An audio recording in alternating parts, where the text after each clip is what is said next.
Coming to you straight from the Rio Grande and beyond, broadcasting to the four corners of the globe. So grab your seat, your coffee, or your sundowner. Okay, everybody, here we go. On point, as always.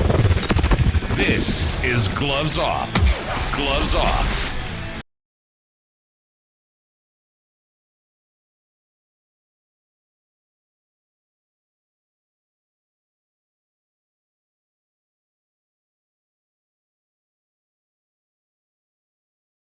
I'm back at you in Gloves Off, and today I have a great guest, one that's standing up for Texas, one that has been there before, knows the battleground, and everybody needs to pay close attention to what he's saying. It's Don Huffines. How are you doing? Doing great, Paul. Thank you for having me. Oh, it's a pleasure.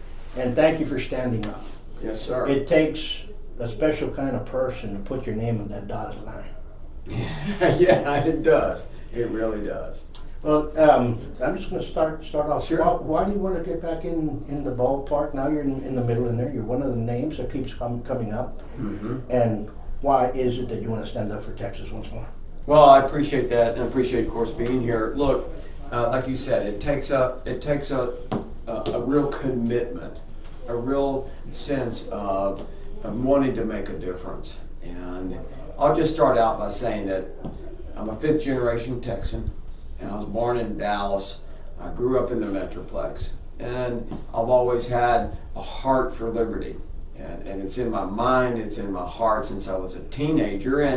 And so I've supported a lot of Republican conservative candidates over the years. But most of them, of course, as we all know, they're not conservative. Have you ever met a Republican that didn't say he was conservative? And 95% of them are liars. 90% anyway. They're liars. They always say they're conservative, govern one way and campaign a different way. So I ran for the Senate, won that in the Texas Senate. I represented the north half of Dallas County. From 14 to 18, I got knocked out by the Democrats when they finished taking over Dallas County. There's 2 or 3 Republicans left in the county, and that's it. But I got a PhD education in Austin, let me tell you, being down that swamp. Most people don't realize what a swamp Austin really is, how crooked people are, and it's just a mess down there because we don't have any leadership with the governor's office. And I'd like to remind everybody that according to the Secretary of the Senate, I'm the only elected office holder in the history of the state of Texas. We got a long history. It never took any money from the state, no pay, no pension, no health care, no travel reimbursements, no per diem, no nothing. And I did that for a real reason. It's because I never worked for the government, never will. I worked for the people that hired me there. I'll do the same as the governor. Look, I don't need a job. I'm doing it because the job's not getting done. I got a lot of things in my life I could be doing. I've got a great family, 34 years, a perfect wife, 5 children, 4 boys and a girl, new grandfather. And, Congratulations. Thank you. Matter of fact, I'm going to have 4 grandbabies in 19 months. My first 4. So that's pretty cool. A lot of cousins for them. It's really a whole new chapter. But I've got to fight for liberty. I've got to fight to cut the chains. I've got to fight for the Republican Party to get our party platform into law. And we've got to get rid of the rhinos. They're destroying our state. They're destroying our country. Real quick, I'll just tell you, I'm like all Republicans right now. Our primary voters in the state. We're desperate. We're tired of being lied to. We're running out of time, and we're tired of the lies. We're tired of the broken and empty promises. I mean, is the border secure? Are your property taxes going down? Do you have confidence that your votes aren't being stolen? And I could go all the way down the list. And my opponent's a 31-year career politician. While he's been on the Texas payroll for the Texas taxpayers, I'm creating thousands of jobs. I mean, the guy's a political windsock. No, you're absolutely correct. And like we talked before, there's a lot of issues. And there's a lot of issues that go unnoticed or uncared. They just kick the can down to the next guy that comes in, down the road. You know, that it's been going on, and that's with 50-50 co-parenting and the interference with child custody. There's a lot of people that get divorced. There's a lot of people that get married, and all of a sudden, guess what? It's 60% divorce rate. Once you get into the divorce, a lot of people are lied to by the attorneys and the judges that are there. They're told, guess what? You already have 50-50. And all of a sudden, you go pick up your child, you're not allowed to see him. So there's a lot of groups that I've been a part of. There's a lot of people that, you know, we try to figure out what is going on with the problem. And there was a couple of bills that went up, and they were all shut down. They were shut down by the Democrats. They were shut down by the rhinos that were up there. Amen. And I kept telling myself, wait a minute, you know, the ones that are actually caring for our kids are Democrats, and these rhinos are shooting it down. So let's start hearing people that really want a family. You might be divorced, but that doesn't mean that you're not a loving parent. Of course. You know, and we have to start protecting those loving fathers and mothers out there. They're basically getting stepped on by our legal system. Something I call, you know, the judicial Cosa Nostra, you know, because you get these judges in there that all of a sudden they'll side with the attorney because they're their buddies that have, they see each other at happy hour every Thursday, you know? Yes, sir. So how's your stance with 50-50 co-parenting and all that, those issues? Because you've been there, you've seen it. Yes, sir. Well, of course, I'm for 50-50 co-parenting.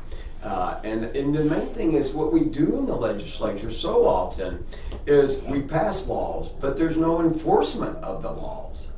Nobody really enforces anything down there. Oh, we tell them this, and so the key here is to make sure we've got clear, definitive enforcement and recourse if people break the law. And if we say it's 50-50, we need to mean it's 50-50.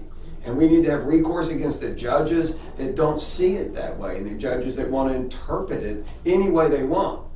And, you know, who donated to their campaign, or what attorneys they got that they're drinking coffee with and ruling against one party or the other unjustly or illegally.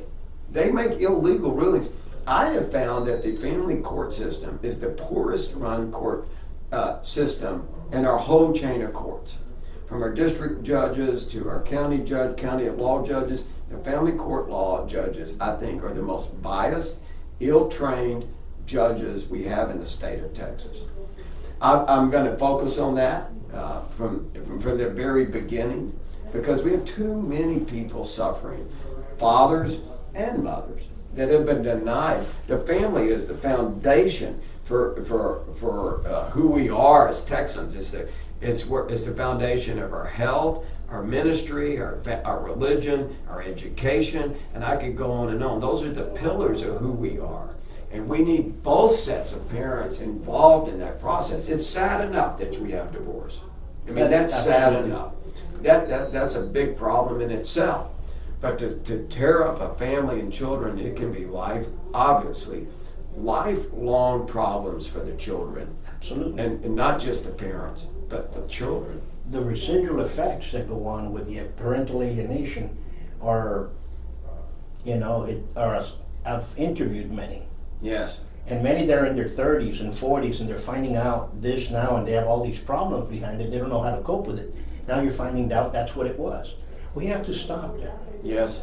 And we have to stop that. And I remember when I went to my divorce, and I was talking to the priest, and we were sitting down, and we were talking back and forth, and I was just having coffee, and I know him. He sat down, hey, what's going on? And I told him, and we're just talking. He goes, that's why Moses was giving the opportunity to set a divorce. And I sat back and I said, what do you mean? Because before, they would just stone him to death. Mm-hmm. Now you had the ability to separate each other and still be parents. And and when he told me that, I said, yeah, you're absolutely correct. That marriage already ended. That obligation ended. But the obligation of being a parent continues. Mm-hmm. That never ends. Mm-hmm. So we have to keep on moving that way, and we have to protect that right, the right for parents. Of course. And what I've seen, Senator, is that in many cases you see a lot of judges that are actually appointed judges. They're appointed by a board in the county and so on and so forth, and they stay there longer than the elected judges in some cases. We don't know who they are. Mm-hmm. We don't know what their motives are. We do not know what their political affiliations are, yet alone, but they've been making a lot of these unruled justice laws in their mind because they're not prepared because of a favor. Mm-hmm. You know, you're going to be appointed there or what have you, and all of a sudden now they're the ones that are causing all this havoc. We need something that's going to protect us from that. Maybe a law that's passed that you cannot have any more appointed judges. You just have, if you're going to be a judge, you have to be elected. Mm-hmm. We could look into that. I'll be happy to look into that. I think they point judges on not just in family court, but also other courts. Sure. There are other, Sure. so, you know, visiting judges, they've got all, you know, their own system. I've been a champion for term limits, and I'm the only legislator that, in the Senate for sure, that filed any term limit bills, and I filed them any way I could think of it. I filed like 4 of them, both sessions I was there. But one of them particularly was for judges. We need term limits on judges, and my bill is 12 years. I know that's not going to necessarily help people, but long term, I think it's a good solution because these people get entrenched in these positions, and once they're they're incompetently in their office, it's really difficult to beat them in a primary. Let's be real; it's just tough. Absolutely. Democrats control everything, or the Republicans control everything. They're going to be there for a long time. Absolutely. Too long. Absolutely. With what I've heard and what I heard before, it hasn't changed. You have all our full endorsement behind you. What that can give you or what it can use in whichever format will be behind you 100%. Right now we're going to meet with a couple of people that are conservatives here in Laredo for you to speak with them. Some of them are Democrats, some of them are Republicans, but they're all conservative and they all want to hear what you have to say because they're tired of what's there. Yes. And that's what we need to change. And I think now the voice of the conservatives needs to be protected. Well, it does. And when I say we're tired of being lied to, I mean it. You wouldn't believe that what liars that I had to deal with.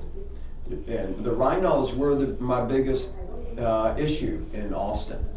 They would lie so much they'd forget what they were lying about, you know, because they're always trying to hide and never take the hard vote. They never want to be accountable.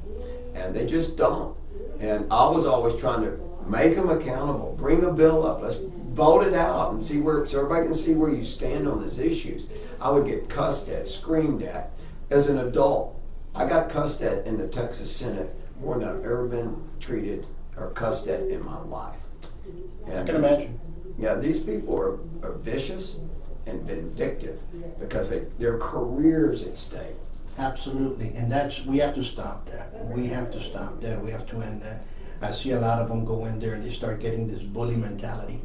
I think now it's time, you know, we need the bullies that are going to bully the bully to stand up and say, you know what, Yes. enough of that. Absolutely. We don't have anybody of any courage in the state or the country for that matter. Yeah, Everybody's cowering down. They don't want to stand up to the media. They don't want to stand up to, and so my opponent, I mean, here's a guy with no leadership skills. He's never signed a paycheck in his life.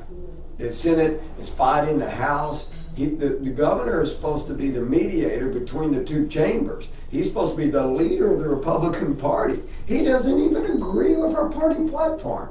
He doesn't want it to become law. We control the House and the Senate and the governor's mansion for almost 20 years. The Republicans get any bill done they want in 2 days, just like that. No problem. We don't get any of our Republican Party platform done.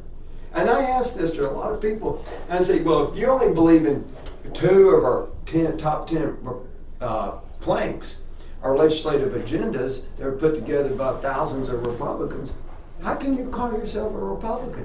Democrats agree with 20% of our platform, and these Republicans agree with 20%. They're not Republicans. They're rhinos. That's exactly Republican right. in name only. And all they do is use us. They use the voters. They want our vote and our money, and they go back down there and govern like a bunch of Democrats, and they don't want any controversy. They don't want to take a stand. Absolutely. Absolutely. So So right now, that's what Abbott is. that's exactly right. No, Greg Abbott is a definition of a rhino. A political windsock is what I'll go around calling him. He just blows in the wind. And he's going to blow a windsock, just like you see in an airport. You know, it just blows in the wind. And he's like a sailboat without a rudder and no engine. You know, he's just blowing it wherever the wind takes him. It's because it's always about him, his career, what's best for him personally. Not what's best for the Republican Party. It's not what's best for the grassroots. He doesn't care about any of that. And neither do a lot of the others. And that's why we were so desperate for leadership and why I'm going to win. Because I really feel like the Republican primary voters are very smart. They see a fraud. They understand the guy's a fraud. And they can see right through that. Absolutely. Absolutely. Well, number one, thank you. Yes, sir. And we look forward to seeing our new governor. God bless. God bless Texas. Absolutely. Thank you. Appreciate it. And right now we'll go talk to those folks and take it from there. Yes, sir. Folks, until next time, be safe and take care.